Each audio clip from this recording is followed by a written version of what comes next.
10 Years released their new album, Minus the Machine, earlier this week, and it's the band's first release on their own independent record label, Pale Horse Records, which will be distributed by Warner's independent label group. Their single, Backlash, continues to climb up the FMQB Active Rock chart, climbing from 27 to 25. Minus the Machine was produced by 10 Years, and more specifically, drummer-guitarist Brian Vodinh.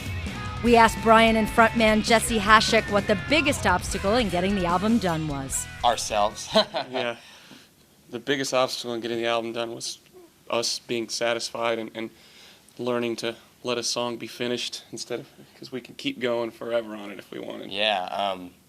I finished the studio at my house in December. We started writing and recording basically end of December, beginning of January, and wrote the whole thing and finished recording it in May. It is sometimes it's difficult to just like know when to stop when you're producing yourself. So, but it was such a great experience. Hasek added that their battles with the record company and establishing an identity for 10 Years are evident in the last 3 album titles, including the recent Minus the Machine.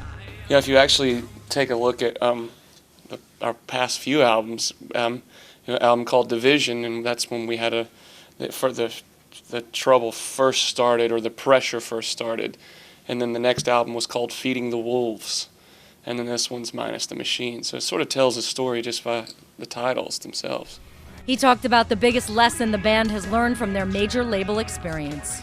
Yeah, I mean, we've been through the ups and downs of the major label, and what we've really found out the hard way is, but we're still here, is you can't chase after the trends, because when the trends go, you don't have any substance, you don't have a leg to stand on. So really just being true to ourselves and sort of authentic and creating music that we as a band are proud of and like, I think will transcend and go further than trying to keep up with the trends.